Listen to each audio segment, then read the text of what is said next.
etnográficos y de observación principalmente, de etnografías situadas, pero lo que hemos hecho en este último tiempo es acompañar a las mujeres en su vida cotidiana, desde la mañana hasta la tarde, en sus prácticas espaciales cotidianas, para ver cómo ese temor queda marcado en el espacio, queda marcado en el paisaje, queda marcado en la percepción que tienen incluso de ese espacio fundamental que es el barrio. Y estoy recién introduciéndome en otra investigación que es sobre la movilidad y el transporte urbano. No sé si ustedes saben, pero en México el transporte es uno de los lugares donde mayor acoso sexual viven las mujeres. Lo que pasó acá con el metro en la época de mayor conflicto, que separaban carros entre hombres y mujeres, es una política del Estado mexicano desde más de una década. Pero no solo eso, hoy día lo que se ha institucionalizado son transportes segregados para mujeres. Hay un transporte que se llama Atenea, que son buses que recorren toda la ciudad y abarcan toda la ciudad, pero son solo de uso de mujeres. Lo cual es interesante por lo paradójico que se juega ahí. Una política pública que discrimina positivamente a las mujeres, pero que contribuye a la construcción de esta idea de espacios segregados dentro de la propia ciudad. Es interesante pensar que podemos tener transporte solo para las mujeres.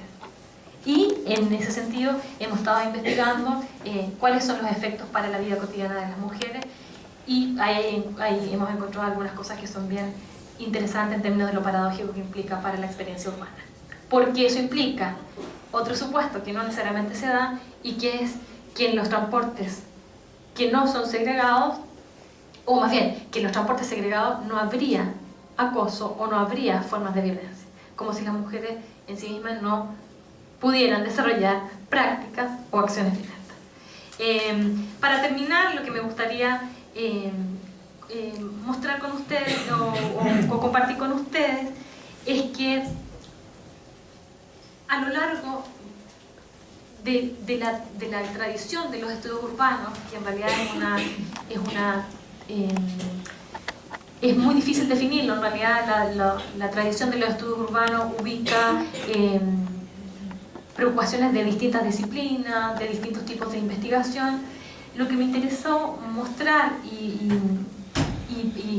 puntualizar es que muchas veces los cambios en los objetos de investigación lo que hacen referencia es a cambios teóricos, es decir, a las formas de concebir, en este caso a la ciudad, pero también a transformaciones metodológicas. Y efectivamente, las investigaciones cualitativas para estudiar la ciudad en las últimas 2 décadas se han ido instalando cada vez más para el estudio de la ciudad. Por lo tanto, muchas veces los cambios temáticos hacen referencia necesariamente a cambios teóricos, pero también a cambios metodológicos. Se registran importantes esfuerzos teóricos feministas para trascender la noción del espacio como material y medible desde afuera, que coinciden con una mirada humanista de no reducir el espacio y que por lo tanto en su dimensión cultural ofrecen mayores posibilidades de investigación. Una de las consecuencias ha sido el desplazamiento hacia los discursivos, hacia las representaciones, hacia la identidad y sobre todo hacia el poder. Hemos dibujado algunos caminos analíticos que brindan algunas pistas para pensar un poco cómo esta importancia del espacio hoy en la investigación social y en la investigación cualitativa.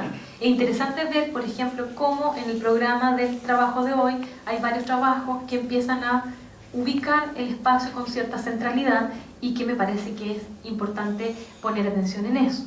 Para cerrar este debate me interesa mostrar algunas de las cosas que todavía faltan para pensar los estudios urbanos en términos de objetos, pero también en términos metodológicos. Un tema fundamental que recientemente se empieza a visibilizar es la violencia de género en sus dimensiones espaciales urbanas. Particularmente el fenómeno denominado el feminicidio es necesario analizarlo desde una dimensión espacial, porque lo que está haciendo referencia es a territorios más generales donde el fenómeno ocurre, pero también son fenómenos que no ocurren fuera del espacio y del tiempo. En ese sentido, el espacio simbólica y geográficamente reubica el cuerpo como un espacio de violencia, pero también al territorio como un contexto donde ese cuerpo aparece y desaparece en términos de zonas de riesgo, de ubicación de víctimas, de asesinos, etc.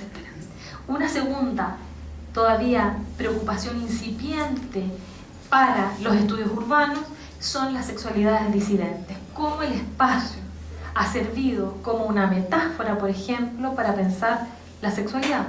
La idea, por ejemplo, de salir del closet no es otra cosa que una metáfora espacial. Y cómo esas metáforas espaciales han ido transformando también y han ido mostrándose como posibilidades para visibilizar a grupos dentro de la urbe. Hay trabajos interesantes, por ejemplo, en Brasil, donde muestran y analizan la ciudad de los travestis, de los transexuales, que son también las ciudades de los excluidos, las ciudades de los marginados, de los silenciados, y que están en permanente lucha por la ciudadanía. Y también un tema que en la geografía española, por ejemplo, ha sido trabajado, pero no en nuestros contextos latinoamericanos, es la situación de los niños y las niñas en la relación con el espacio urbano. ¿Por qué? Porque la sociabilidad urbana, el comportamiento y la presencia o no de determinados espacios va configurando procesos socioculturales bien interesantes. Y sobre todo hoy, que en este contexto de tanta violencia, los niños y las niñas empiezan a privatizar cada vez más sus prácticas de juego, por ejemplo, sus prácticas urbanas, donde el uso de las tecnologías se ha instalado dentro de la casa y cuyas voces en realidad no han sido muy atendidas por los estudios urbanos. Por eso, de alguna forma, estas tres líneas que les menciono permitirían ir profundizando y llevando más allá la discusión de los estudios urbanos. Así que yo quedaría ahí. Si hay preguntas, si hay algunos comentarios.